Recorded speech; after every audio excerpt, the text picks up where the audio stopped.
Hey, how's it going, everybody? If you're new here, welcome in, and if you've been here before, smash the like button on the way in. I'm Rollshambo, the connoisseur and collector of all things sharp and shiny, and today we've got some sharp and shiny brought to you by our friends over at Vosteed. Shout out to Vosteed for sending this my way for review. And guys, I'm excited because when they reached out to me, they said, hey, we've got the thinnest knife we've ever made.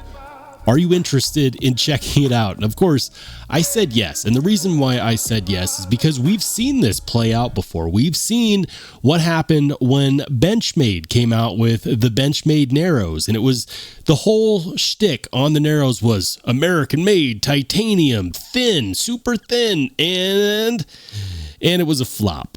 Oh, that's nasty. And sadly enough, it was a very expensive flop because a lot of people started seeing the issues that you can have when you try to produce a super thin knife. And so when Vosteed said, hey, we came out with a extremely slender knife, I had to check it out because I had to see for myself, can they pull it off? Because Vosteed has been rather unstoppable here in 2024.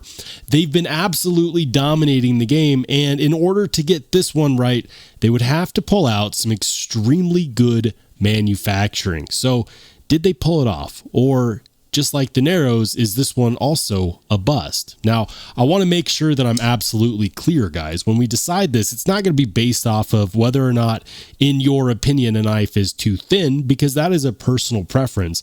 What I'm looking for here is quality, fit, and finish. How does it work? Does it work? Did they solve the ergos problem? Is the blade centered? What about lockup, lockout? We're going to talk about all of that today. And we're going to start off with the very impressive spec sheet. So the Vosteed Parallel is not a small knife, but it's also not what I would consider to be a full-size knife, coming in at just over 7 inches long with what is arguably a 3-inch blade. Some might say that that's 2.9 inches. To me, that looks like 3, so we'll go ahead and call it 3.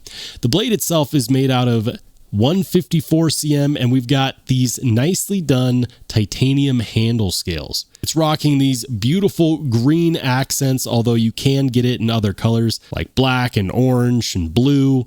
And it also has a matching titanium backspacer with a reversible wire clip. Now, I'm not 100% sure, but I believe that if you're like me and you're not a huge fan of wire clips, you can in fact replace this. I think Lynch Northwest makes a wire clip replacement. I think Rip's Garage Tech does as well. But the reason why they went with the wire clip was they were going for more of a minimalist theme, and I think that they pulled it off. There is some benefits to a wire clip, such as the fact that it doesn't typically cause any rub going in and out of the pocket, and I can confirm this, having carried this knife for the last couple of days. Absolutely no issue going in and out of the pocket. In fact, the only issue that I had was the fact that I forgot that the knife was there more than once, and that is due in large part to the fact that the knife itself is about 1/4 inch thick in its entirety. That is extremely thin. To give you an idea of just how thin this is, here it is up against a TRM Neutron, which is a pretty thin knife to begin with, and look at that. Yes, it is thinner than the Neutron. The blade stock has been measured coming in at about 78 to 79 thousandths on the blade stock, which is incredibly thin. As you can tell, it's right there next to the TRM Neutron. That is going to be very, very slicey. Now, this comes in at about 129 bucks, and you might be thinking initially, 129 bucks, wow, it's got 154 cm. Why couldn't they make it a better blade steel? Honestly, 154 cm is a decent blade steel. It's a stainless steel. It's readily tough. It holds a decent edge. It's not hard to sharpen. It's a very good user steel. It's a very EDC friendly steel, and honestly, I kind of like it as an option on this knife at that price point. The big question a lot of people might be asking is, how's the ergos? Because on the Benchmade Narrows, when Benchmade attempted to make a design like this, a big problem a lot of people had was that it was just uncomfortable. Now, for me, I wouldn't say that this is hand-meltingly good, but it's also not what I would consider to be uncomfortable by any stretch. As far as the action is concerned, it's running on ceramic bearings, and it is a crossbar style lock. Now, some of you might be shocked to learn about this, but Vosteed's crossbar style style locks are actually adjustable. You can tune it to be lighter, you can tune it to be heavier, and in this case, I would say that that's a good thing because right out of the box, it came with what I would consider to be a rather heavy axis lock. Now, the good news is that it has been breaking in rather well. And when I took it apart, because I took the show side scale off to see what setting it was actually set to my surprise, I found out that it was set to the lightest setting.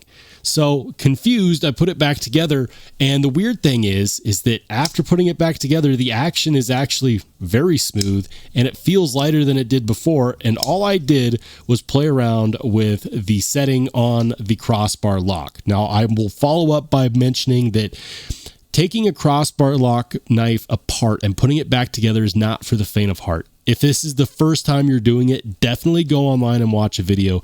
And if you want to watch me take one apart, if you want me to do this and record it and put it on the channel, let me know in the comment section down below. If enough people say, hey, Roll, we would love to see you take this knife apart, I will do it and I will record it for your viewing pleasure. But between the crossbar lock and this reversible pocket clip, you could 100% say that this knife is fully ambidextrous. So whether you're right-handed or whether you're left-handed, it makes absolutely no difference. Both should have no issue with this knife.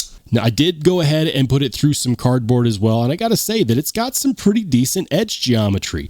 Of course, being super thin means that there are no hangups going through cardboard, and honestly, I think that if they had laid this edge back just a little bit more, it would have been perfect, but as is, it's got plenty of cutting power for just about anything that you're going to put an EDC knife through. As far as the hardware is concerned, this one was actually a bit surprising to me, and it comes up with the first design quirk that I honestly think that they should change if they have an opportunity to, and that is going to be the hardware. So everything starts to look good. We've got T8 on the pivot. We've got 2 T8 body screws. We got a T8 pocket clip screw. But as far as the other 2 body screws, which directly go into the liners that house the crossbar lock, those are actually T6. And for the life of me, I can't figure out why. More on the hardware scenario, something that I think is rather cool is on the show side, you only have one screw, and that is that T6 screw right there that screws into the liner. Otherwise, these other silver pieces are just the ends of the screws from the clip side, and that's it. You've got 2 body screws that are T8, a T6 body screw, and then another T6 body screw, and that's it. I actually think that that design is pretty cool, especially considering the fact that normally we've got 2 sets of screws on either side. I think that that's really nifty. Something else I'm a big fan of is the color pop. Vosteed's been making some really attractive looking knives lately, and I, for one, absolutely love that lime green color pop on the thumb stud as well as on the backspacer. And for once, I'm actually not disappointed in the fact that the lanyard hole goes through the show side scale because it actually shows off that shadow boxed green titanium backspacer.